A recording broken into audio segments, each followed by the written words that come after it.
Welcome back, ladies and gentlemen. It is top 16 time here at the Hearthstone Grand Prix at DreamHack Valencia. We have had 2 long and grueling days of Swiss play, and now it's finally time for the rubber to meet the road. This is where it gets serious. It's single elimination time for the top 16 with the best records through that Swiss portion. Joining me for the opening round of 16 game is going to be Lothar and Lorinda. Guys, reflections on the Swiss that we have seen so far? Well, you just said that this is where it gets going. For some people who've just played 10 rounds of 2.5-hour Swiss, it may have got going a bit earlier, to be fair. But yeah, it's been an incredible 2 days in terms of the action we've seen. A sort of new meta. A lot of decks that we know, but arranged in different orders. Sure. And we've seen a lot of old faces still making it back to this top 16.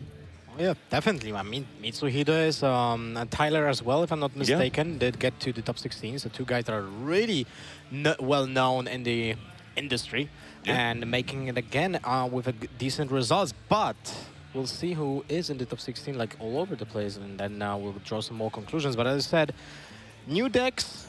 I mean, new meta, old decks, kinda like it, right? But it seems very interesting. It's refreshing, new strategies, although we have seen a lot of Jade Druid sweeping people, actually. I think it's more of a lack of preparation towards a specific direction from some players rather than a just obnoxious, you know, display of power by Jade Druid.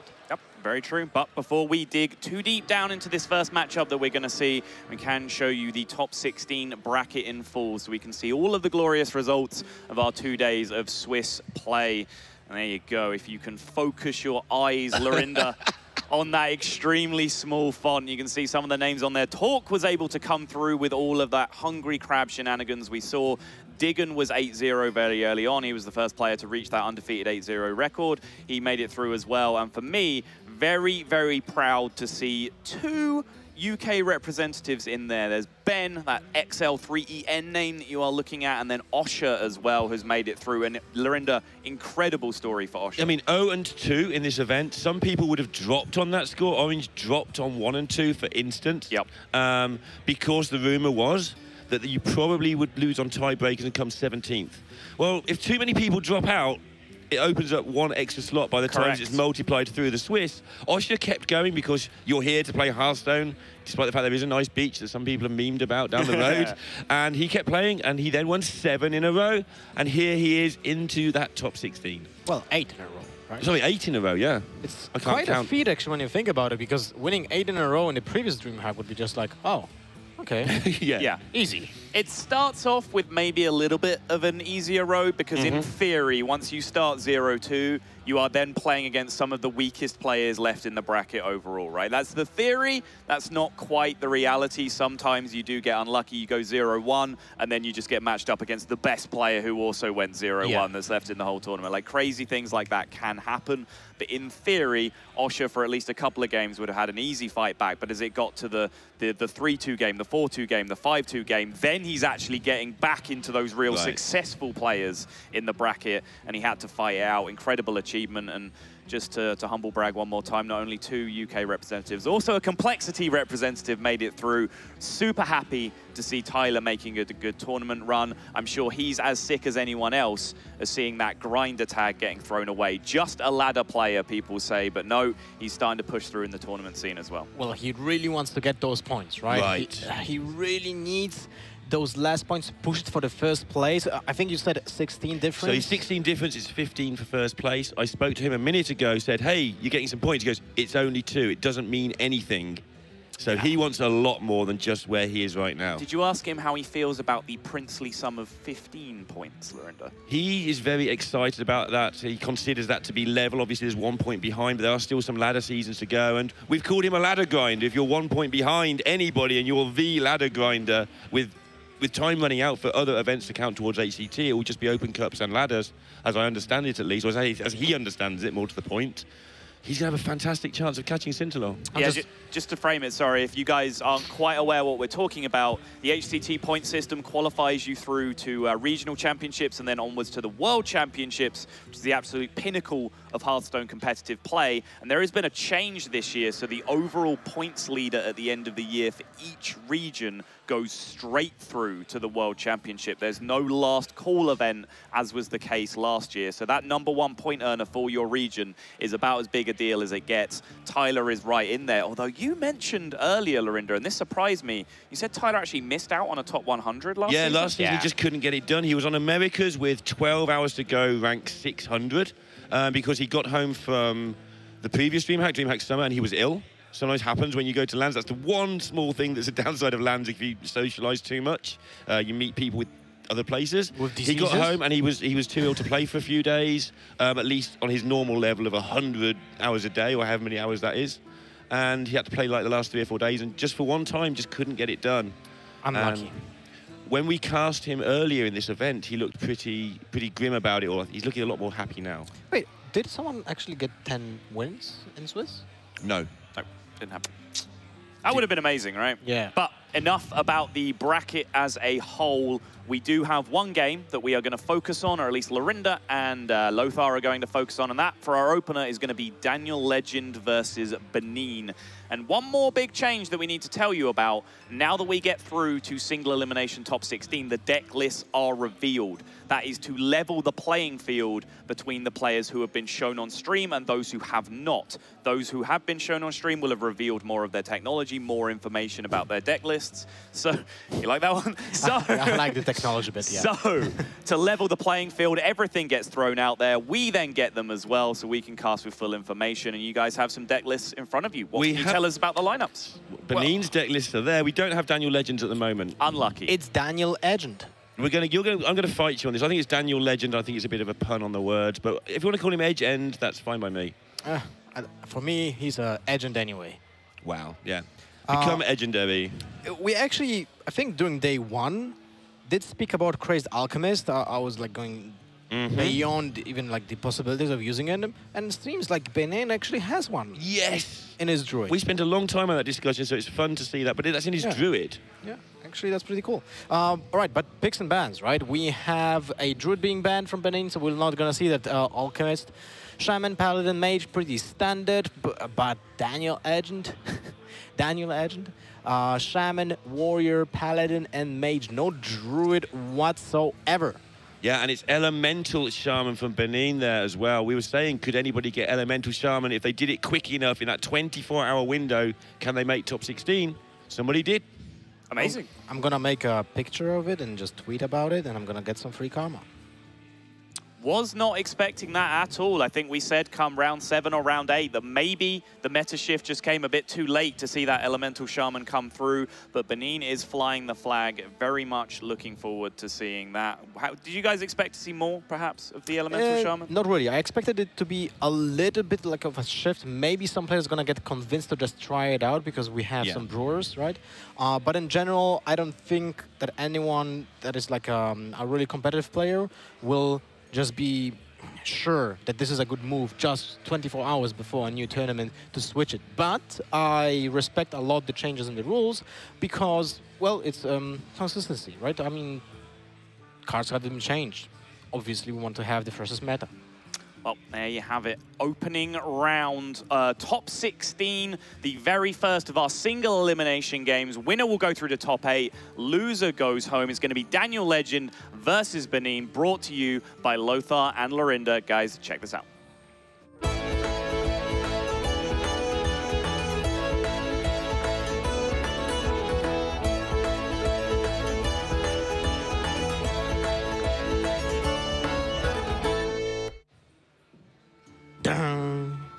Thrilling music. Yeah, we're ready. I'm missing the keyboard. That's the organ, right? Yes, exactly. And the opera. Opera's going to be here? Yes, I'm gonna... She's going to like cast for us? No, she's gonna give everyone a free pack.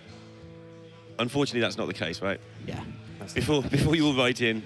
But we're gonna jump into the game as soon as possible. I really wanted to stress out the Elemental Shaman. Hopefully, Benene will actually open with it because that's something that we didn't see an entire weekend.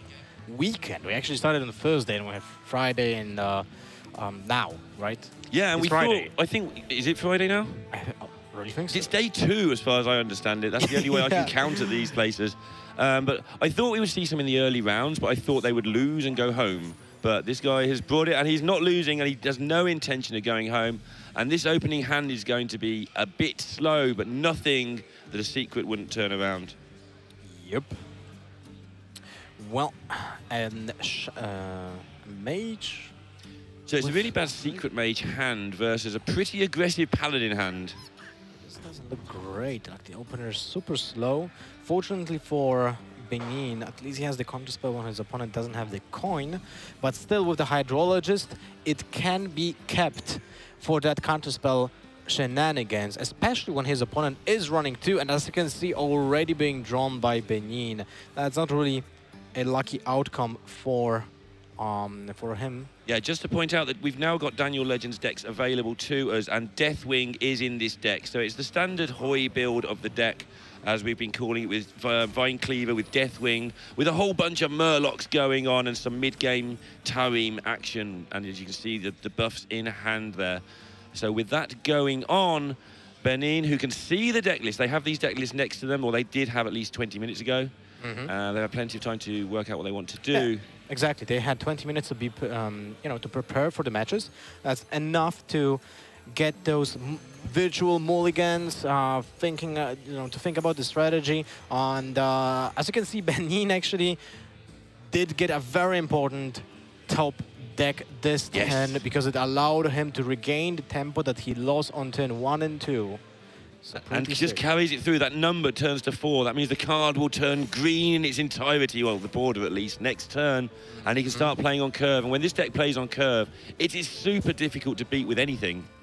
Although the Murlocs can just spiral out of control with cards like Megazord and the Wall Eater. Still, now when Daniel actually used the secret, the counterspell is way more valuable than it was before, because the deck from Daniel, from Daniel, the Paladin, what is the cheapest spell other than a secret? Consecration, right? Yeah, Consecration costs 4, you've got Spite Rich Seed costs 6, and that's about Blessing it. of Kings. Blessing of Kings is hanging in there too, we're just looking now, so...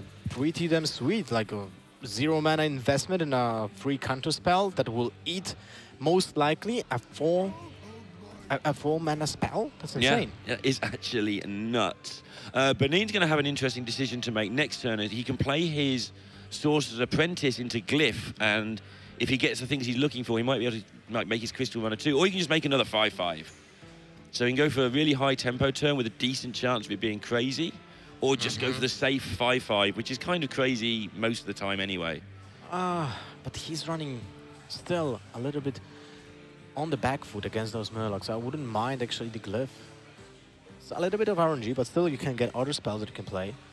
Frostbolt isn't that bad. Yeah, it's not like super crazy RNG, right? It's just a little bit of a risk. It's a calculated risk, which is the good sort of risks we see. Vine Cleaver and the Protector now in hand. They share the same mana spot, so that's kind of unfortunate for Daniel. And he's got to do something. Let's see what commands he got in there as that rope was burning down. Burgly Bully's a tempter. It's a really good, healthy minion. He's not going to get any coins out of it, but just because it fits on curve nicely. But that Glyph play looks tempting. It was also tempting just to play the Crystal Runner or the Burgly Bunny, whichever one, it doesn't really matter. And then coin into Firelands next turn. Coin Firelands Portal seems like the best option possible next turn. I wouldn't mind Burgly Bully because it has enough stats to trade with almost everything here. Gateway Kodo. Well, that's kind of interesting because there was a chance actually it's a different kind of secret. Right. Because the play wasn't that obvious from Daniel. So good read by Benene on that Gateway Kodo. Yeah, just taking his time there, making sure he looked after the secrets, favouring that over the potential tempo. But after he'd done that, he still had the option to coin the Crystal Runner, and that's worked out nice for him. It does mean, though, that next turn is going to be a little bit awkward for him. Yeah, now he lost the position to Firelands Portal on turn 6. That means that he will be relying on a top deck or will be falling behind on board control. He does get a decent number of chances at this top deck, though. Yeah, that's a counterspell. That's not a Glyph. Hang on. Yeah, I got confused for a second. I always get confused. So that was a play he could have made. Now with the counterspell already on board, it's kind of like tough for him. Yeah. He basically has a 1 brick in his hand, and as we did speak before, there are only 4 spells, actually 5 spells. So Blessing, Consecration, Spike Rich Steed, and then the Secrets. Yeah, but there's only 1 Hydrologist left in the deck, while 5 other spells probably will not get played at all when Daniel has other plays possible. Because why would you lose tempo when you can just build a bigger board, right? Yep. So this all makes a lot more sense now that the hand has actually been revealed correctly. And that will draw a different secret if he wants it. But now that the Crystal Run has been played, there's no hurry for those. He's only on 10, though. It may just be that he has to dig to get the block. Other secrets are that 2 counter spells, there's 1 spellbender, and that's about it. Is there no block in this deck? I don't see one. Huh. Oh. So with no block in the deck, there's nothing to fish for, and that's why he throws it up there. Well, what a fast game. It's more of a secret deck than we first realised. We knew, obviously, it was a secret deck with the Kirin on the runner, but they still usually play a block somewhere in there, and there just isn't one. Well, this one is kind of more aggressive. It is. It's got Pyrus. It's got...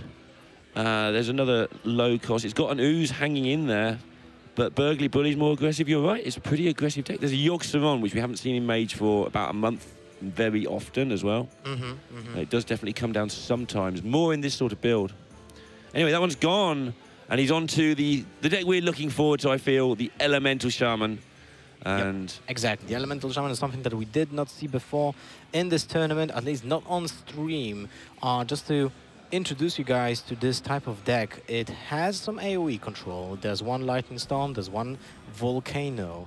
2 Blaze Colors, of course, 1 Fire Elemental, Aya Black Pose. So it's obviously, right? Because of the change with the Elemental keyword for some cards like Jade Spirit in this situation, it makes sense to include like the whole golem package. We have Jade Claws, we have, of course, Jade Spirits, we have Jade Lightnings, and then Aya. Just Aya. So it's basically Jade Elementals like it was before, but it's now better because of the change to Jade Spirit. You don't need to change much because you get the Jade. Not only does the Jade Spirit help your other elementals, but you can get Jade Spirit from Servant of Kalimos and your Jades go insane. Didn't you say it's like 56% to get it? No, it's not in Shaman. It's lower in Shaman because it's got some naturals. It's 53, I think. This is Sottle's maths, but it's 53 in Rogue and in Druid. But in Shaman, it's significantly lower because of the natural chance of getting other elementals that are inherent to the Shaman class. Correct. Just to point out where we're having Daniel think about his first turn, Danielegend, 2 or 3 weeks ago, whenever we did DreamHack Summer, not very long ago, missed out on the top 16 on tiebreakers. He went 7-2. He has a chance to redeem himself here in the top 16, representing his home turf. Yeah, good time to do it, right, in your home turf. These guys will go mental if he wins this event. I can tell you that now. Well, we have seen it before with Evangelion, who didn't actually do well this tournament. Didn't do that well this time around, but he's passed the torch on, and there'll be plenty of others waiting to take that place. So this is the thing that can go wrong with the Elemental Shaman. If you do miss a drop, things sort of curl up a little bit and get really bad. Oh, he needed the Jade Claw. That would be such a perfect turn. Right. Unfortunately, he needs to be creative. Press that hero power button and hope nothing spirals with those Murlocs. And those Murlocs aren't actually doing that much on turn 3 at the moment. Danielegend going through his outs in his mind because if he draws a War Leader next turn, he will like to oppress the Inquisitor. But if he draws badly next turn, he wants to get this 1-1 down into the Inquisitor and another 1-1. It could cost him 2 1-1s if he takes the chance of drawing his curve, and he decided not to take the risk. Figures that getting these little guys down is actually a big deal compared to what he might draw. There aren't that many draws that he can have that help. But the reason he thought for so long is there's a decent number. Yep, you're correct. Now the Flame Elemental is actually a little bit protected with the Taunt Totem, so there's a chance it can actually trade, get some value out of that hero power from Daniel. But still, it's not looking great for Benene. Like, the hand is stuck. Hex is an answer to all those buffs with Blessing of King, Spike Rich Seed, and actually Tion, all 3 already in the hand.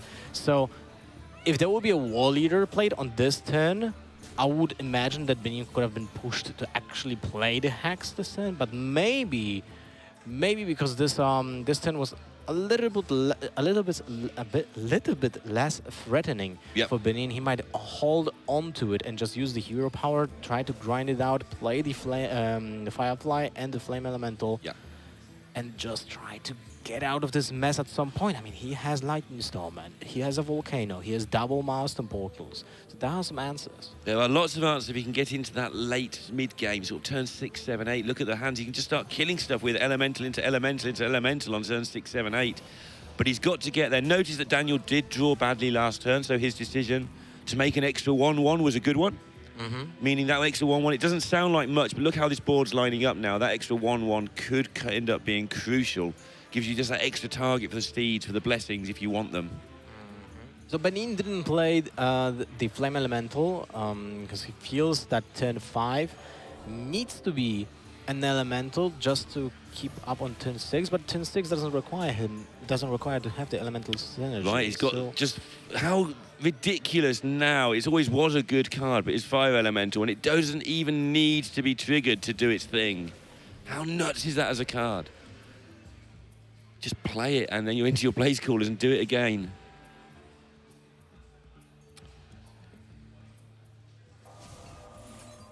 I find this turn very odd, to be fair. How did you feel he could have done that? Well, he rolled the totem first, so I assume he wanted to get the Spell Power Totem. Yep. Because he wanted to throw the Milestone Portal and kill one Murloc, right? And then trade in the second one. But at the same time, if he doesn't hit the 25%, then he leaves around a lot of damage floating around, right? So if he would go just for the hacks into Milestone Portal, he would be able to kill the 5/5 with the Blessing of Kings, kill the Murloc, and absorb 4 damage. Sure. Yeah. Yeah, interesting how that's going to work out now. Because now the minions are protected again by a second defender. And there's no easy way to run into those minions now, unless, of course, turn 6 Flame Elemental, but still, then you're kind of like forcing yourself to play the Flame Elemental, Fire Elemental. Well, maybe, exactly, like Aya is getting drawn as well, right? I would imagine that if you would just trade with the Milestone Portal the previous turn, now Aya would have been played. Okay, yeah, that is a thing that would have happened. Although he does have a good synergy. chain here. He needs the chain, right? Yeah. He needs the Elemental for Blaze Caller on turn 7, and into Kalimos, of course, because Kalimos is another AoE effect that can be played. And doing it this way does mean that he'll get all this chain completed, like 3 removals in a row before Tyrion comes down. So each turn is play a dude, kill one of yours for 3 turns. That's the problem with the mana efficiency. If he plans to play on curve, beginning now, 6, 7, 8, that means that the Milestone Portal is not going to get played until like turn 9, or unless his opponent will going to play so wide on board that the Milestone Portal needs to be played. Right. And that disrupts your plan with the elementals, because you don't he has the Flame Elemental to still keep up the chain of those elementals, but still losing a potential Blaze Caller or a Kalimos is kind of a big deal. Yeah, it is definitely something to miss out on, and what he ends up missing out on is this Aya, which is building up your other chain, your chain of your Jades, but that one can take a back seat. So much on the line here for Danielegend in particular, just as he's already missed out once closely already. He'd hate to lose straight away. Obviously, you'd hate to lose straight, but, you know, it'd be a bit of a shame for him to come 18th and 16th. So taking a lot of time, and I do not blame him. Anyone who says people should play fast, like, if they don't want to play fast, don't make them, because these guys have got a lot to worry about. As we said before, players exactly know what cards have their opponents in the deck. Yes. And there's 1 Hot Spring Guardian for Benene and 2 Ginger Water Speakers. That means there's potential healing in that deck, and Daniel cannot just brute force with aggressive decisions in the mid game, because he can fall back short on the word control after that. Right, and there's no way of generating them again. There's no spirit there to get them back, but don't need to, because you do have the crazy servant of Kalimos, which is now just going to be insane. I mean, Kalimos itself also has a heal, completely about it, right?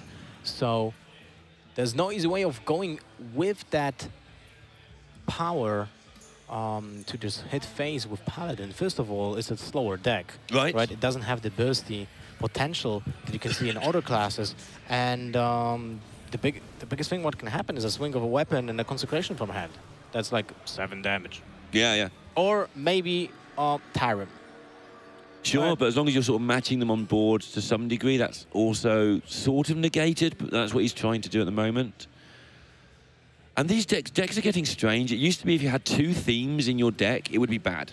But we've got a deck here with Jades and Elementals as its theme, and we've got a deck with Murlocs and stuff, and Control. When you think about it, the new iteration of Priests are kind of like a mix-up as well, right? You have some Dragons and some Auchenai. Right. Like the Auchenai on its own is like a type of deck, right? Like a... Yeah, it's like a Control deck. Yeah, exactly. And Dragons used to be a Tempo deck. And Control and Tempo shouldn't be allowed to mix together like they do at the moment, but they're meeting up at bars across the country and getting on really well. Huh. Or taverns, I think it is the word. Most likely a tavern, yes. Daniel facing another difficult decision. And if he's allowed to play the Trucifer champion this turn, he can just take out Fire Elemental and put some pressure, and I don't blame him for doing that, because he is close to just finishing up the game in his eyes. But of course, there's the potential of the healing that we already discussed. Wow, he goes all in the aggression, sets up the lethal with Trucifer champion next turn, or even like a smaller minion. And is that enough? Well, that's first of all, that's 4 armor. You kill 1 minion.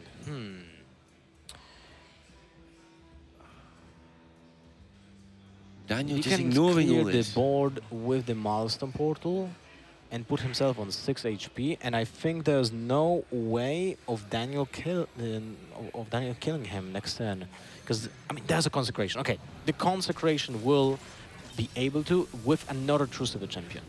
Okay. Oh, sorry, there's only one Trucifer champion in Daniel's deck. Don't think this makes a difference as it happens, but just took a moment there to interrupt you just because the ball was rolled and I thought it might be relevant. It is not. Well, it is because it's an extra minion, but it's not actually relevant in this particular clear. All right, 6 HP for Benene. The Gluttonous Ooze made a miracle happen, basically. Otherwise, it has to be Kalimos with the heal. I'm just thinking he can't play Kalimos, but he will be able to. He should be able to trade something in. But I wonder if we just see Finja here. Finja still doesn't guarantee a win. That's the problem. It's only 2 damage, and you would have had to hit Gentle Megazord with... It breaks the chain of elementals, though, because he wouldn't be able to play an elemental down, and then he wouldn't be able to play Kalimos the turn after. It's too much to read. You probably can't see that coming, but it is a thing. If you place Finja there, you can't kill off his own minions, and then Kalimos couldn't be played. There'd be no elemental played, and then the turn after, he wouldn't be able to heal. He still has other cards. Hearthstone Guardian. Too many. Jinju, right? So there are options when it comes to like potential heals and board manipulation. But I feel like Daniel has to commit to Deathwing next turn. Oh, there's consecration. It's just not getting there. But will it buy him enough time? No. Eye for an eye wouldn't be that bad. When you think about it, it will be 3 damage if you combine it with the consecration this turn. He has this option. I mean, he needs to think about his outs. Like, he committed already to the aggressive strategy, and he cannot go back to just board control. No, when he had that long series of like 3 roped turns in a row, that's what he was doing. He's like making this action. He set this ball rolling. This is what he has to do now. Like you say, you cannot go back on your word. This is just not the sort of deck that can go both ways. Yep, so it's pretty awkward. That's what he will pick from those 3 redemption. It's always tempting when you have a taunt minion in your hand. He thinks about the eye for an eye. I love it. Yeah, because he can consecration and get rid of all the small stuff later as well. And eye for an eye would be a thing. Okay, he went for the Lord of the Arena because otherwise he would have been dead. 13, 16, and he's at 18, right? So not dead yet, but there will be an out with a Jade Lighting. Blaze Caller, Fire Elemental, and, well, a lot of other cards. Yeah, there's basically. a lot of stuff. Okay. Benene playing around, eye for an eye, and so Noble Sacrifice at the same time.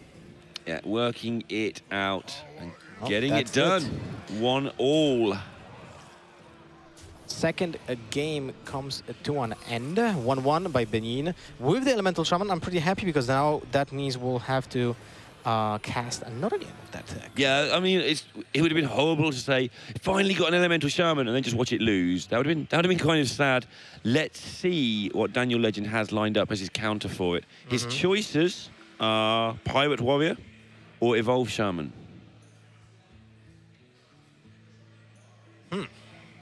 Yeah.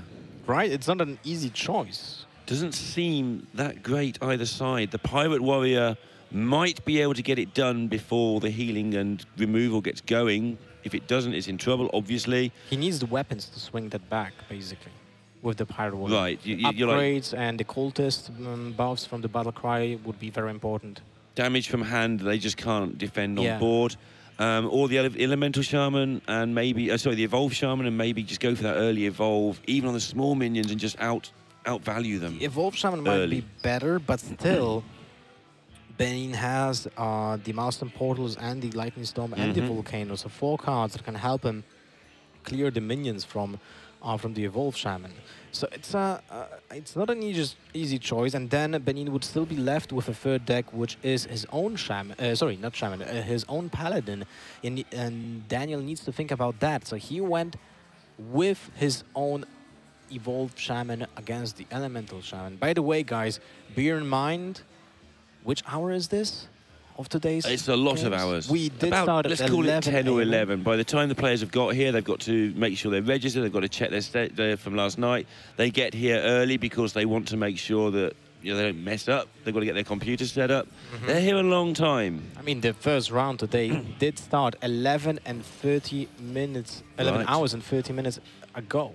It's a long time. And yesterday was grueling as well. There were a couple of delays, unfortunately, and they had to sit through those. There's nothing worse than as a player sitting through a delay.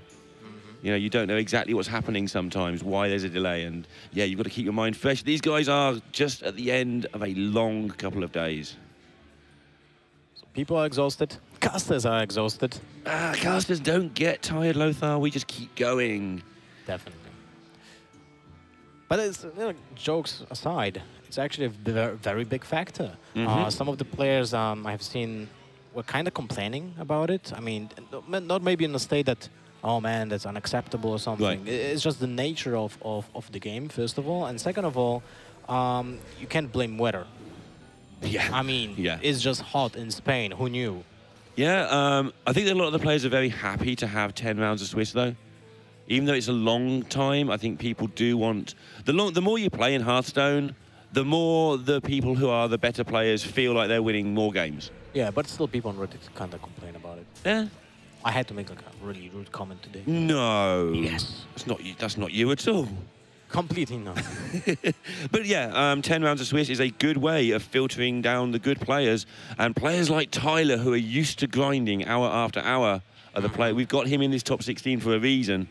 I think he was 3-2 or 2-2 at one point, and he's got through on 8-2. He's just kept staying power. He did lose the first round, from what I remember, and then went 3-1. Okay, so he's 3-1, then 3-2, and then has powered through from there. Yes. And again, very pleased for him, but very pleased for Danielegend as well. I don't know much about Benene, but it's nice to see him here too. Because Danielegend, again, missed out on tiebreakers last time, and only 2 people missed out. And he was one of them. I think RD was the other one from memory. That could be wrong. If you're wondering why we're telling you so much backstory to this, these 2 players are taking their time. Big event for both of them. And they are definitely doing the right thing, making sure they make the plays they want to. No mistakes allowed. No mistakes allowed. You go home and you cry if you make a mistake at this stage. I mean, it's the top 16. It's the single elimination now. It kind of feels bad if you just lose the top 16. You just had such a long day, and then in the last match of day 2, just you're missing out on the final. You can go home, you can recharge, you can come into the top 8 feeling like you're going to play your best Hearthstone. They all want to get there, not just because it's the top 8, but just to get that recharge. Think from below just for 4 mana, still a good minion stat-wise, right? The biggest factor here is just to defend his Primal Fin totem because of the fact that he has a Flame Tongue totem next turn. He can just milk out the synergy from that with bigger amount of minions. Now Benene needs to commit to his Jade Lightning, take care of that board control as soon as possible, because he knows that this means there is some synergy coming next turn down. Definitely does, but it is getting slowly to the point for me where Benene's cards are just better than Daniel's cards, and Daniel hasn't impacted enough.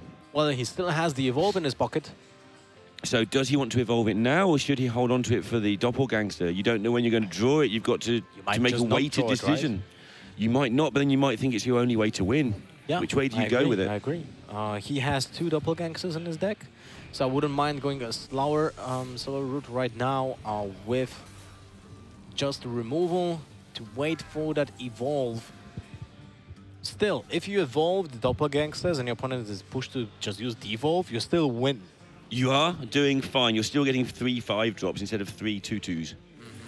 So it's still fine to go that route. But this is where the value is just starting to take over. Servant of Kalimos can be played next turn, or Jade Spirit. They're both decent. Such a classic card, the Fire Elemental, from the basic set, right? Right. From the beginning of the game, one of the most powerful cards for a very, very long time, like in a vacuum, right? And it now just saw comeback. Yeah, and right? As you pointed out a few minutes ago, the fact that it is actually, it does its thing without needing the elemental trigger, means that it fills the void that sometimes you just lose the chain. And now Jade Spirit's an elemental. That's one way of filling up the chain again on turn 4. And Fire Elemental just doing its thing on turn 6. It's powerful enough on its own. It's half of the new Rexar power almost on its own. Yep. Those two fill the chains on the even numbers. Then you just need the odd numbers in your hand, the Kalimos himself, etc. And a Blaze Caller's a 6, but hey, you can play it as a 7. I don't care. Yeah, the Blaze Caller is sick when it will do as a 7, right? Yeah, 6/6 with 5 damage as a battle cry. Wow. Talk about being effective. I think Soto referred to it earlier as Firelands Portal. Yes, it's almost the same, but it just has less RNG in the it's just a 6/6 every time. It requires the setup with the chain with the previous turn, but to be fair, I would always choose a 6/6 from Firelands Portal. Always. Yeah, I mean, the one time in a million, well, not one time in a million, one time in 100 that you desperately need that Earth Elemental, you just settle for 6/6s the rest of the time. Exactly. So now it's kind of awkward for Benene because he really wanted to play that Servant of Kalimos this turn. Right. How does that set up? And is there much he can do if he doesn't play it anyway? He can go for the old Devolve Maelstrom turn. That usually works out quite well. But then he needs to play Flame Elemental on top of it just to have Servant Kalimos for the next turn. And turn 7 wouldn't be that bad in this case because that means you can just play Servant Kalimos with the hero power, which is not terrible at all. There's also the 2 3-drops, just set up a wall of taunt. That's not actually the worst, the Tar Creeper and the Hot Spring Guardian. Plenty of options here, and that's what... This is the reason we thought this deck wouldn't get tuned in time for this event. There's a lot of like small stuff that you need to, first of all, tune correctly in your deck, because you need, well, statistics, right? When it comes to like how much elementals do I need for a specific mana slot to guarantee efficiency when it comes to like the chain with those elementals. Firefly is actually one of the most important cards in the deck. Yeah, because you get it on turn 1 as a card, and then you've got the Flame Elemental that you can keep back for the rest of the game to set up your elemental chain again when it goes wrong, when you run out of stuff. It's also very important to know that Benene did start with the hero power, because that means he never planned to actually play the Flame Elemental. Otherwise, he would have been committing to it, not committing to the hero power, because he would opt for the Devolve. But he feels like the Devolve is needed more late in the later stages of the game. Right. And he's seen that Danielegend's plan is just to make a board of nothing that's working fine with his Flame Elemental. And a board of nothing is pretty weak to that Devolve Maelstrom, so he can just let Daniel keep doing that and eventually get rid of it. Still keeping this servant active, very important. And a second Firefly, which is good because now he can just control his elementals for the whole game. So what do you think about the 7th of Kalamos into a Kalamos? Because that's a saving grace for him right now. That is one way to clear a board. And I can't remember the percentages of that, but from when I remember when this deck was played at the start of the meta, it just seemed to happen a lot. Every single time, right? Okay, sure, that'll do. In this case, Benene was counting how much damage is that from the Bloodlust, and that would be 15, so still not enough to kill him. So I'm quite... But this is going to the Emerald Hive Queen, I believe it's called. Yeah, now his minions are more expensive. Yeah, it's going to stunt everything here in terms of Daniel's build-up. He's going to have to trade this away. Well, that's not a problem, right? No, but it just means that the Devolve did its job anyway, even though it's a weird way of doing it. It's just been forced into doing its job properly. It would be weird with if a second Flamestone Totem would have to be played first before the trade, right? So you lose mana in the process. Right, yeah, that would be really weird. Planning this turnout is... Daniel has been very methodical. I'm very impressed with how he's willing to keep his concentration this late in the day, to be honest. Well, both to be. Yeah.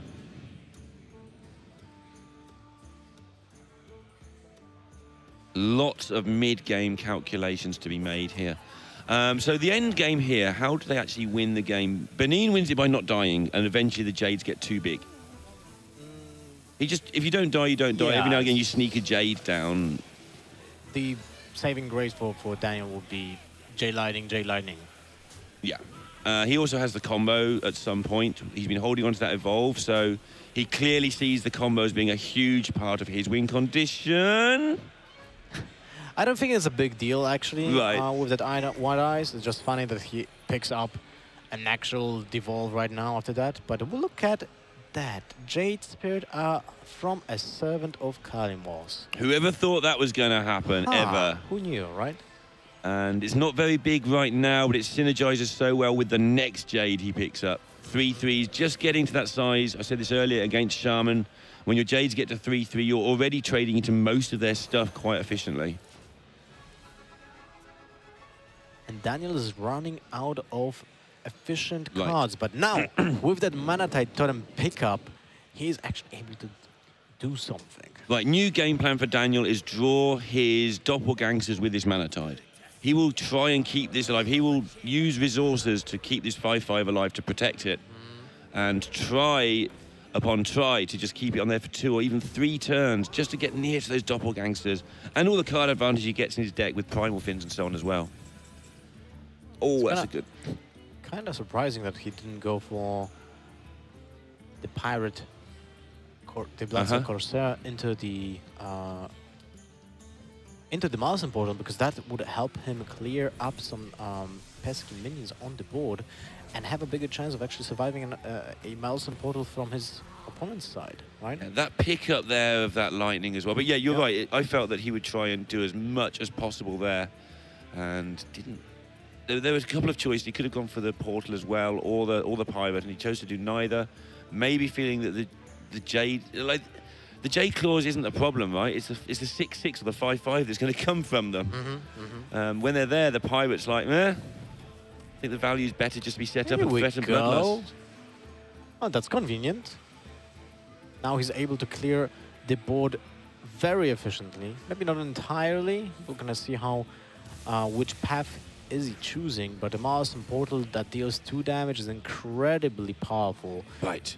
Now the patch is actually a thing has to be played. Yeah, especially if you've got a backup to kill the weapon with now. Seems like you just might as well play it. Yeah. And this sets up Bloodlust. Exactly. Like, this is the threat of a Bloodlust, and Benene did act scared the first time the board was wide with 5 minions, so the case would be that Daniel anticipates a Volcano or Lightning Storm, and he will be fine with that, because he has potentially ways of recharging his board state. Yeah, and I mean, that's the worst case. The best case is this, that Benene can't deal with it. Daniel now has 2 Doppelgangsters and 2 Bloodlusts in his deck. 4 outs to almost win immediately, because Doppelgangster won't be a win, but it would be really good right now, and Bloodlust would be just enough damage. It's such a tough situation for Benene to deal with, right? Right. From where he sat, it's even harder. He doesn't know there's no Bloodlust. Yeah. We are talking about a hypothetical situation with the doppelgangsters, but which is most likely not going to happen in this game because there's no doppelgangster yet. But still, he's struggling because his cards in the hand are really low on the power level scale. Yeah, very much so. And I mean, you're saying it's not that much of a chance, but there's 4 cards and the decks are thinning out. There's each turn that goes by, you're getting significantly closer to getting those things. So the Pyromancer is kind of odd. If you sacrifice the Jade Spirit, your opponent is not able to play Bloodlust. Yeah, that would actually have been really amusing. He'd have to have sacrificed it in, but he gets to choose where he sacrifices it then. Right, does he pick up one of those power cards? Well, that's kind of weird.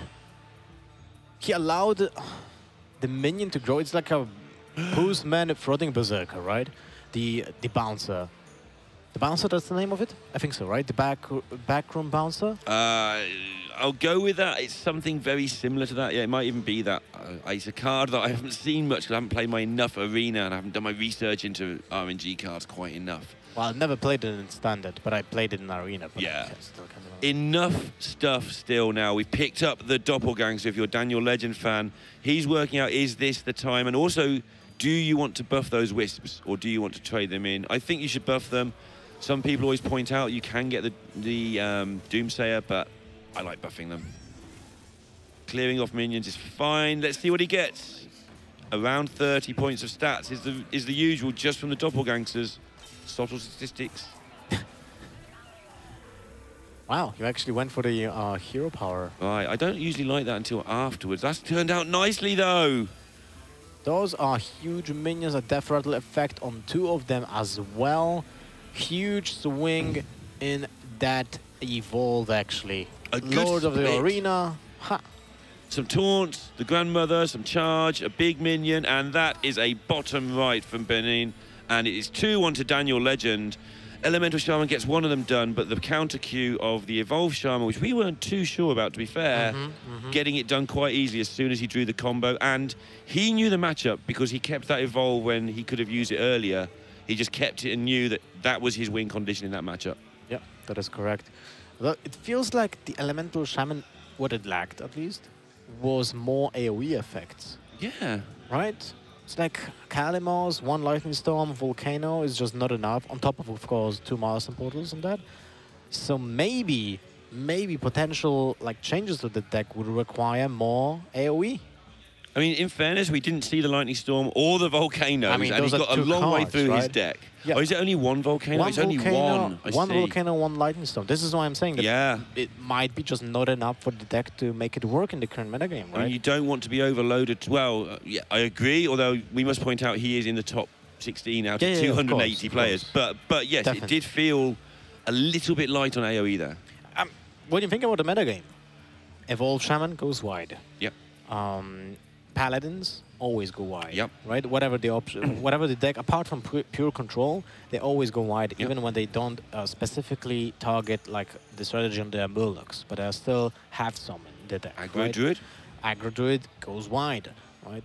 So there are some metagame decks that are requiring a lot of AoEs to win against them. Now, Benene is facing elimination in this game. 2-1 for the Spaniard.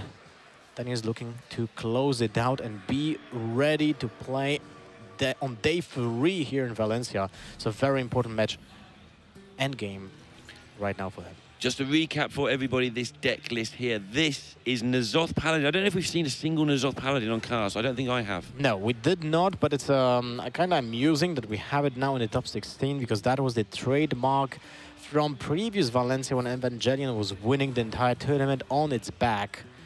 So yeah, he just won round after round 3-0 with it, right? He just went straight through. And Orange thinks this is the best deck in the format.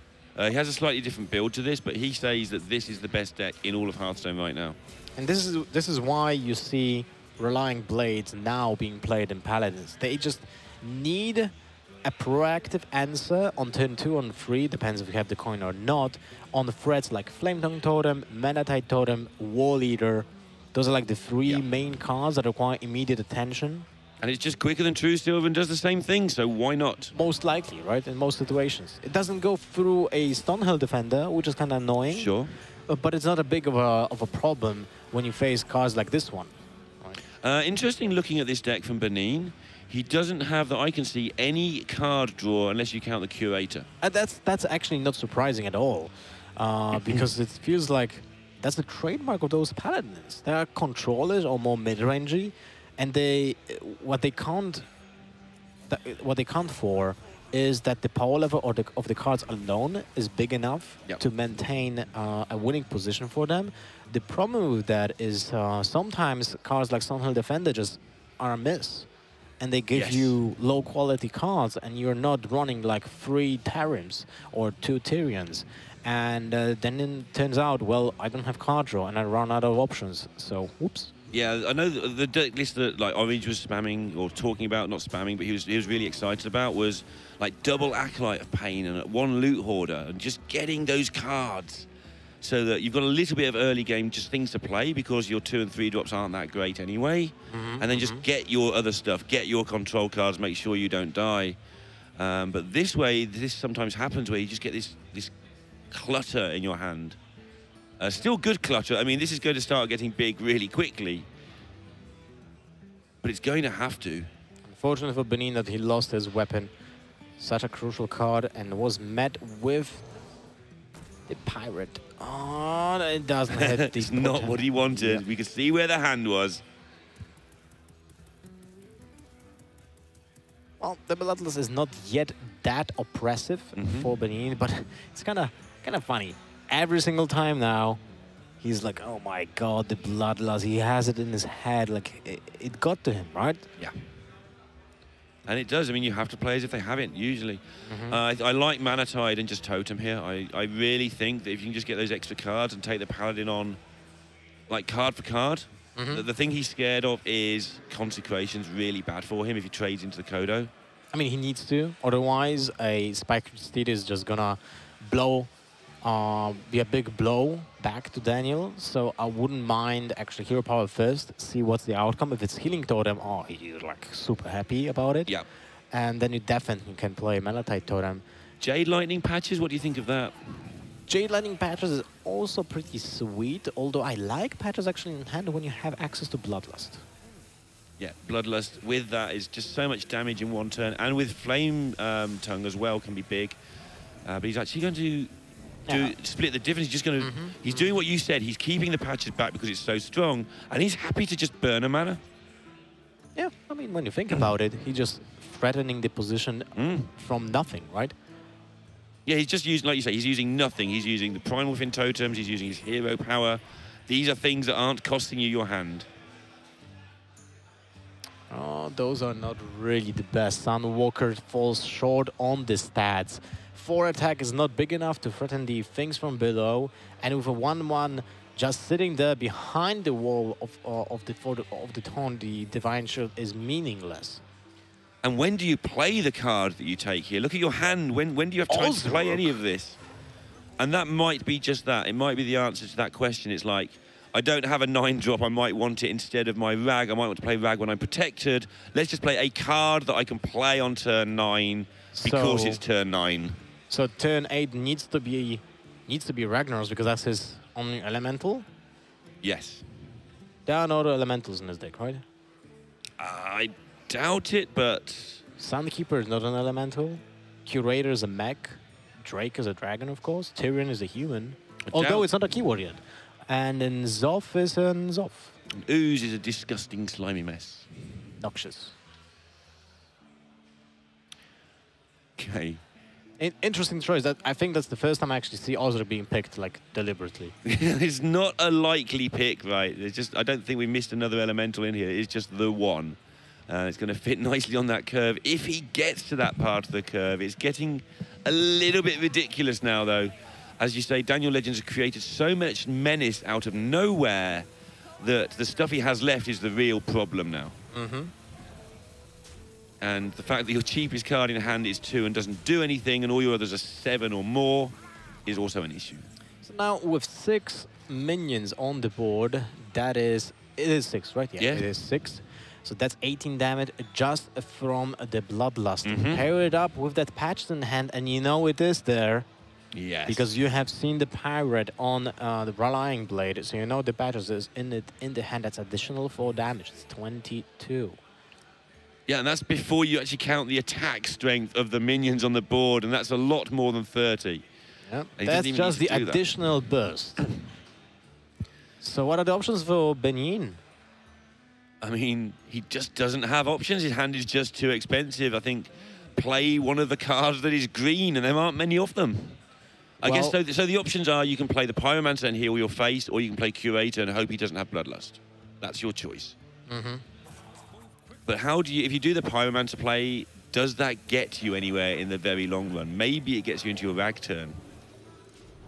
Well, he has double equality, but now he's missing the consecration. As we talked before, did speak about it. There's no way of getting 2 cards in one turn, so he needs to get back-to-back draws like consecration into equality or equality and second Pyromancer. And that's rather harsh. This did stop him dying, though. This is only 27 now with the patches, I believe. And unless he wants to Maelstrom Portal first and see if he can get something that... No, you can't really get a 4 attack. Well, it's the same outcome as he would play just the patches from hand.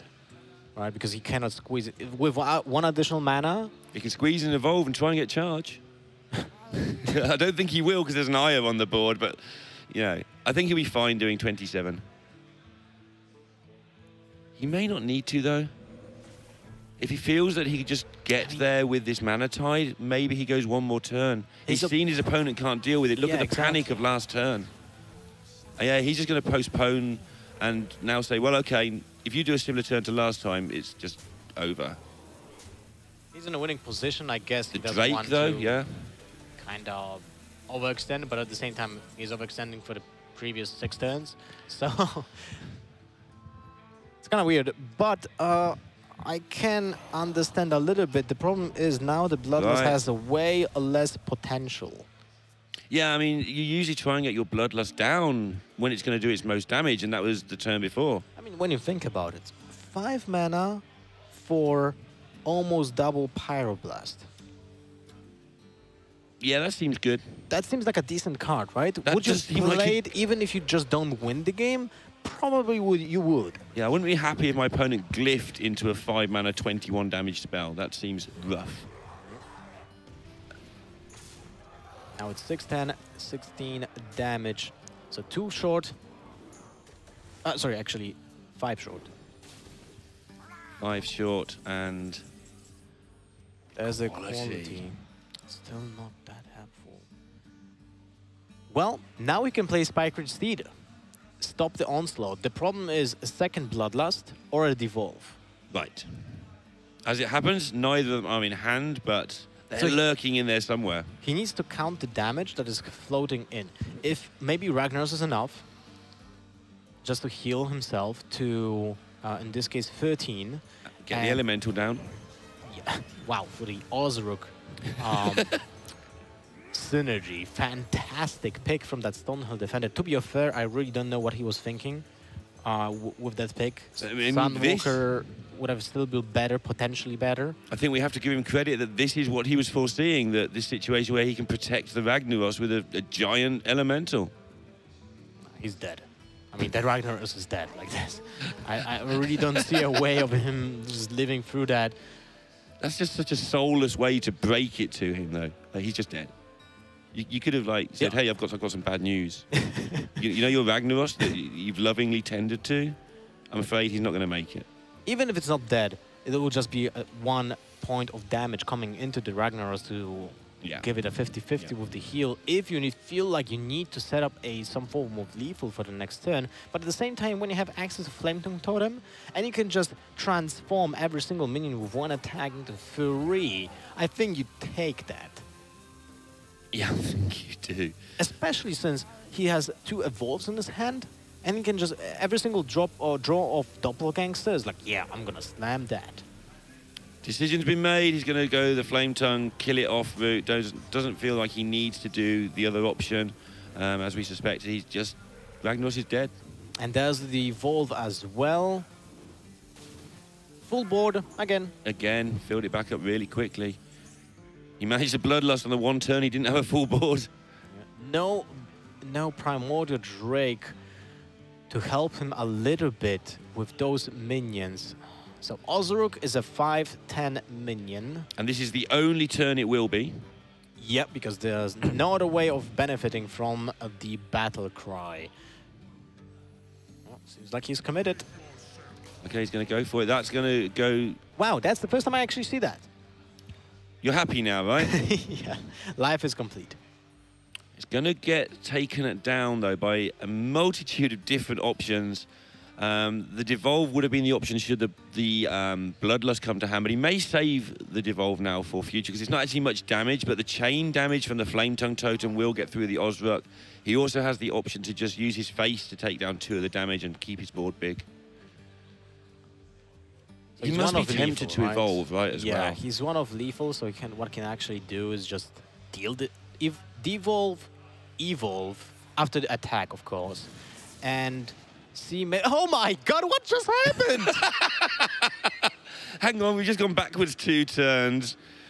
So next turn he plays Osruk, right? I remember this happening. Instant replay. Next turn Osruk, we're gonna be, well, he's committed to it, right? So he needs to play the 5/10 on turn 9. Yeah, and he picked that Osruk earlier, so yeah, definitely a thing he's gonna have to play. This is insane, and it's really forced Daniel into this play. Is there a charge minion? I don't see one. Another Evolve. He's having another go at it. A charge minion? No. No. And the most important, just to get that 1 damage on the Ragnaros to have a 50-50, and now a Consecration with equality might just spell comeback. Yeah, it really does. And that second Evolve was garbage. I mean, the equality clears it anyway, but the second Evolve was just junk. You know what's even better? The fact that the equality puts the Ragnaros on 1 health max, so the heal goes straight to the dome. Puts him at 9. What just happened? Daniel, what did you do? He didn't Bloodlust on one of the several turns where he had a full board and ended up using it to take down a Drake that he probably could have just hacked through anyway. And going for the 1 Evolve, I think, was fine, but going for the second one has just burned any conditions he had of winning the game. I think he went with I can get a charge and committed to going for it twice. I don't know how many outs there were there, but it's enough, but it's not a giant number. Man, what a game. Absolutely insane, and it's going to most likely go to 2-2, although we've got to keep an eye on this health total. It's not done yet. It's not, but the Spike Rate Steed now, after Devolve was being played and the opponent is just sitting there cardless. Yeah, and if he draws Bloodlust now, he would really like to have that Devolve. He didn't, I mean, you know, it was kind of ridiculous to see Osruk being devolved into Ragnaros. What else did it get devolved into? I mean, good things. Good things cost 8 mana. Imagine if he got Tyrion. And Ragnaros was just better. Okay, so the Flame Tongue now, this is the sort of stuff he should have foreseen could be coming, which is why he didn't need to panic. It's also why he could have Bloodlusted earlier for a huge amount and still trusted his deck to get him through a variety of things. Yeah. And he's not out of it yet. But I think if Benene keeps his cool and just gets enough taunts down, then it should be good. We've seen 1 Jade Lightning at least. So there's no sort of hero-powered double lightning you to face coming up. Wait, let me check the deck list. I don't think there's a single card in Danielegend deck that will rescue him right now. Stonehill Defender into something really good. Alakir. Alakir is still not enough. We've seen both Flame Tongue, so he can't even get the 10 damage out of that. Yep. Ooh, not close. Firefly. Close, but no cigar. Of course, the one thing that does do is allows him to go wide, but yeah. And now Hydrologist, Penance as well, if you just want to save, like be certain that your opponent will not get a huge minion. But still, with that Redemption, Gateway Kodo, both are pretty good, I would say. Redemption is more of a tempo play because you don't have to replay it. Right. So it spells more damage, basically what it does. Yeah, and it's just another taunt a lot of the time. Danielegend picks up the doppelgangers. There's no evolve left in his deck because his decision to try and hit a taunt twice, charge twice on the same turn, didn't come off for him. He managed to make another whiteboard for bloodlust purposes. It's still not entirely... it's looking over now. That's kind of the final piece of the stabilization puzzle was just making sure. And healing for 20 seems to be a good way to do that. To be fair, did he play actually any Death Rattle minions? Not yet, right? And he has Tyrion and... I don't remember he's had many in here. Can... That's all that's in here. Huh. There's no card draw and there's no, apart from Ken, there's no concession to the N'Zoth. It's just an extra bit of value from Stonehill Defender. Yeah, that's about it. Now Daniel's like thinking, where are my devolves? Evolves. Because those doppelgangsters on its own are not really the best. They're like poor man's patron warriors. Poor man's patron warrior. But they all come into the bar at the same time. Like, everybody get in here, and then they just all change into something else when they're drunk. I know the feeling. And now, Benene is just going to put down this Spite-Ridge Steed. He's on 27, and that's probably... Daniel may have seen enough at this point. I don't think he will, because he seemed to have been very methodical all game, so he's a sort of player who'll have a look at a couple of draws, maybe. But what are the cards? What is he looking for? Like... Okay, getting his brain ready. Get your mind ready for game 5, the biggest game of your life. Take this time to just think about how you're going to do that. Ignore this game, you're lost. If Benene will win the game 5, Daniel will not forgive himself. He won't. He's got his second life here. The way he missed out on tiebreakers last time around, this is his redemption attempt. It wasn't his fault before, but this is his extra life. And I would really like to see the stats. We can do that after the tournament. On what were the odds of getting a charge minion from those two evolves? Was it like, oh man, it was actually 75%. You should go for it, right? My instinct is, it wasn't that high. It wasn't that high, but I bet it was sort of 30–35%. That's my guess. I'm really interested in that, to be fair. Because there's enough, and it didn't need to do much. It needed to do one.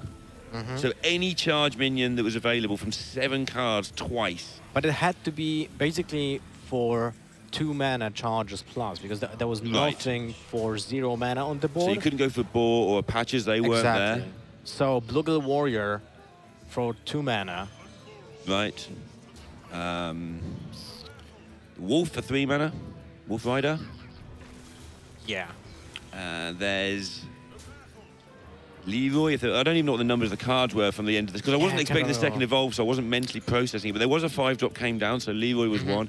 I'm guessing he had about a 30% chance. That's how I feel. But it is just total number pulled out of a caster's bottom, which is probably not the best place to pull numbers. Nice. 2-2. He finally gives it up, and we're going to see the N'Zoth Paladin take on Pirate Warrior. Who would have thought? Like, really, that game should have not go this way after Daniel had such a commanding lead. He had a backup plan. That backup plan, he actually was going for the backup plan, like, you know, long term. He knew that he will win this game anyway, because even if there will be a board clear, he just goes for the evolve. And that's about it.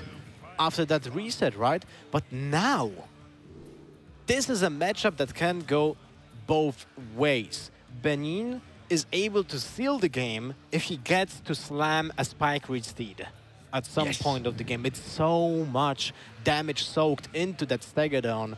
I mean, 2 of those even, right? So this is a matchup that the pros cannot agree on. And I'm going to put you on the spot, Lothar. Who do you think wins this in terms of the deck matchup? And then do you think that person wins the game, or do you think they don't? I honestly, I put it at 50-50. Okay. It's so draw dependent. How do you like these Fire War Axes? Fire War Axe, I always keep it, right?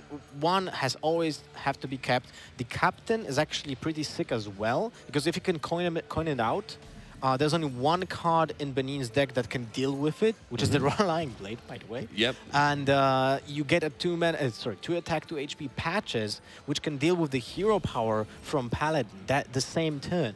It's a lot of value, and also allows the trade with the Hydrologist, right? So it's pretty decent. The problem is when that captain dies to the Rallying Blade. What I like about what Daniel did with this mulligan is he kept the War Axe, he kept the captain, he kept the Corcoran Elite. That's not the sort of keep you make if you're not thinking clearly.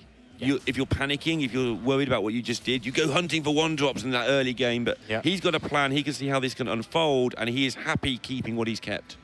The 1-drops are not really that needed in this matchup. No. Joey, Skype. I get it, but it also, for me, it's a sign that he's thinking clearly. If you're panicking, you look for 1-drops, you start to panic. But he's not doing that. Ooh. Well, the Rallying Blade kind of gives out some messages. Some messages to Daniel. Don't play that Associate Captain anymore. Now we can focus on a different strategy. And that strategy would most likely be Naga Corsair comes down to the rescue. It has more HP than that weapon. Yeah. And you're still not required to actually swing with that Fairy War Axe, so upgrade gets better next turn. Create your own Arcanite Reaper next turn. Seems like a decent option to me. I like me. that option a lot. And as it happens, and it's nothing to do with what he'll be planning, but Consecration becomes like an awful play for Benene that he has to consider. His next turn would probably be the Outdoor Peacekeeper, but his hand is actually kind of awful at that point. He does have that one Equality Consecration clear, but that is all he's got to his name for now. Really complicated turn for Daniel, though. I like the Naga Corsair. He likes the Naga Corsair. You already said you like the Naga Corsair, and that is what we're going to get. Just seems like a logical option. The other way would be just to play deckhand in the attack phase. Yep. And armor up, but that's really mana inefficient. So yeah, and you're in a bit of a hurry. You've got to kill this deck before it starts spike ridging.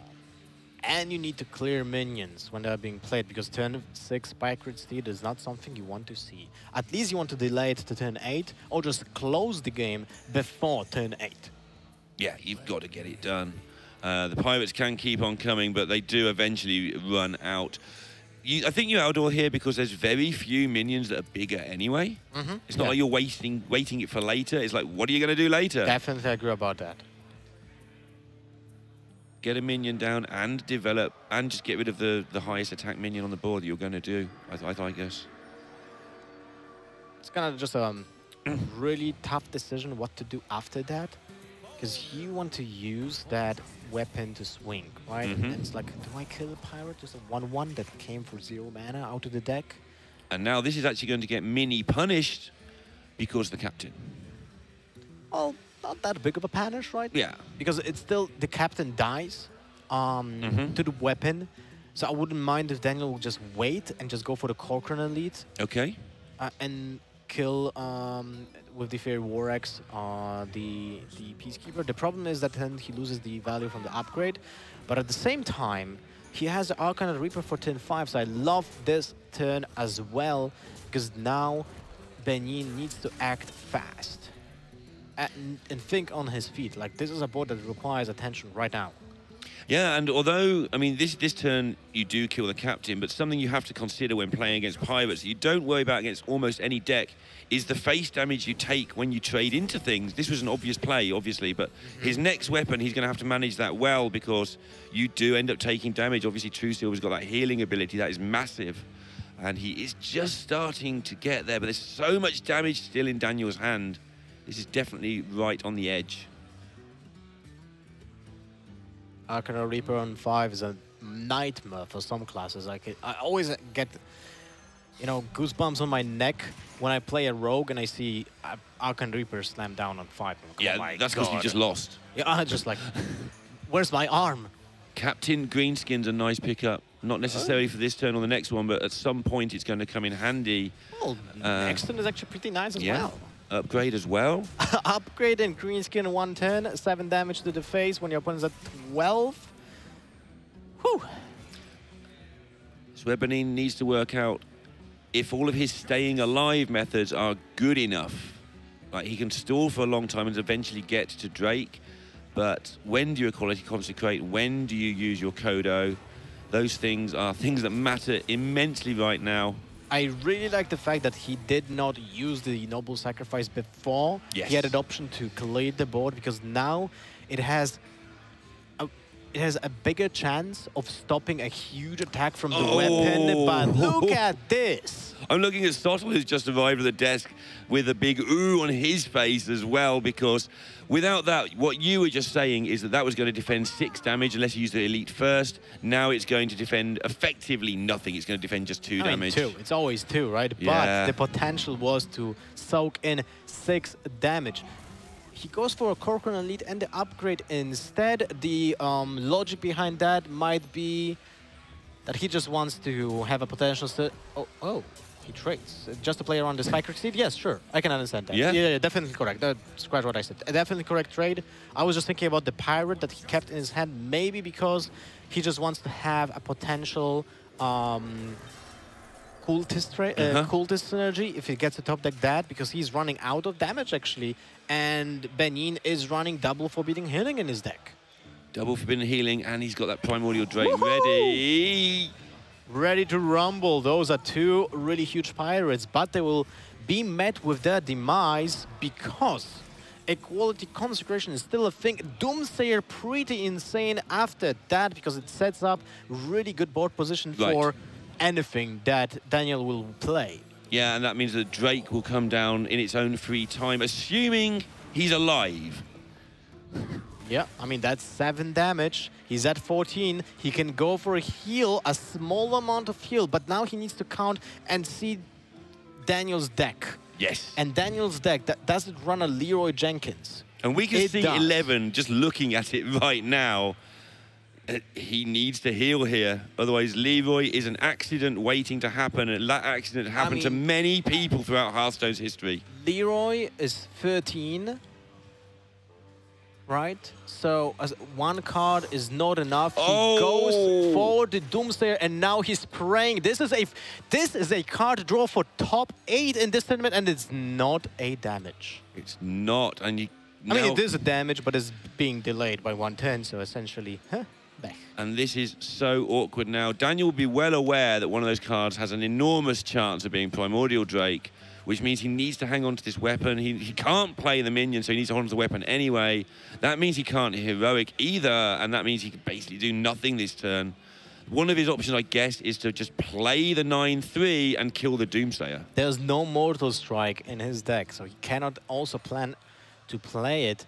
So a single Forbidden Healing from Benene next turn seals the deal. If he can play the 9/3 and play the and kill the Doomsayer.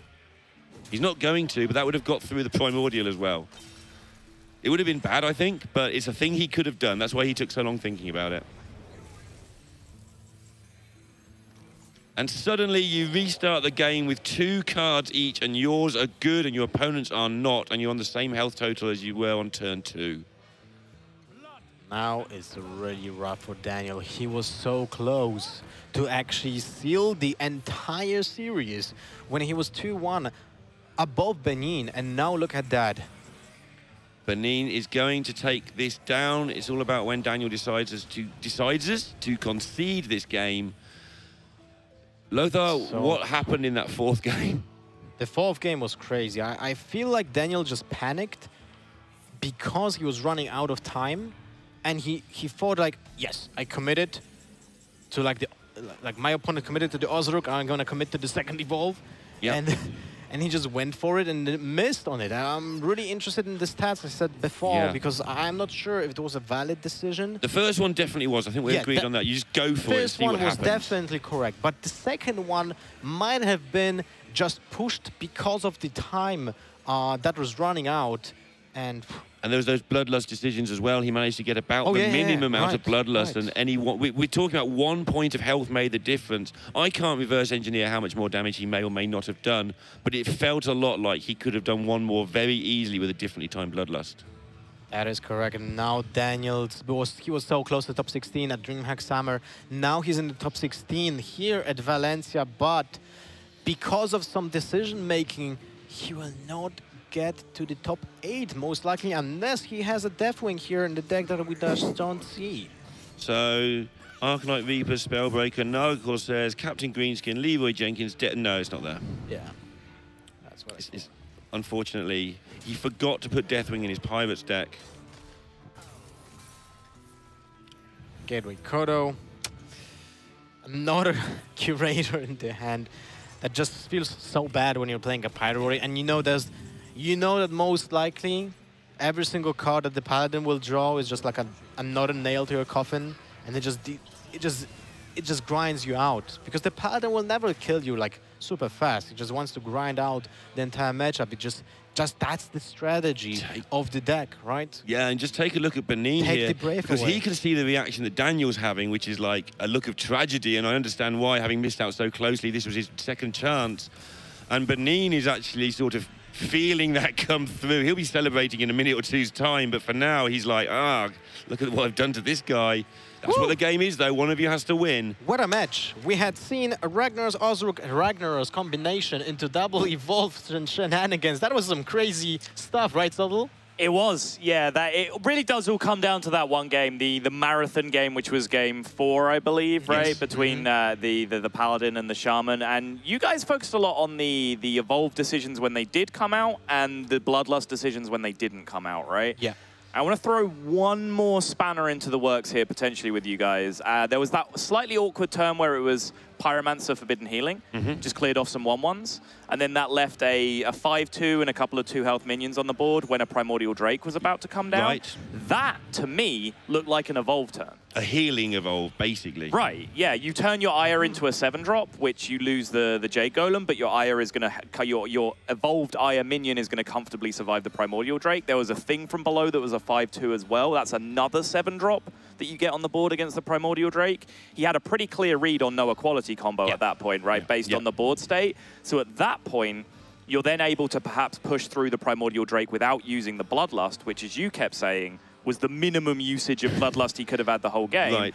And then for 3 or 4 turns after that, we saw him get back into that 5 or 6 minion position, and he would have beaten the Primordial Drake without using the Bloodlust, been able to Bloodlust for lethal. So I think that's a potential sticking point as well.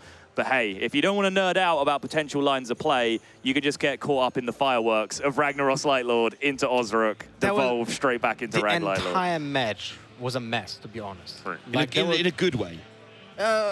That particular game, I think it was a mess because the players have been in a chaotic state of mind when it comes to like consistent game plan, and that was being shown, visibly shown to the viewers because of like lack of consistency in planning out, right?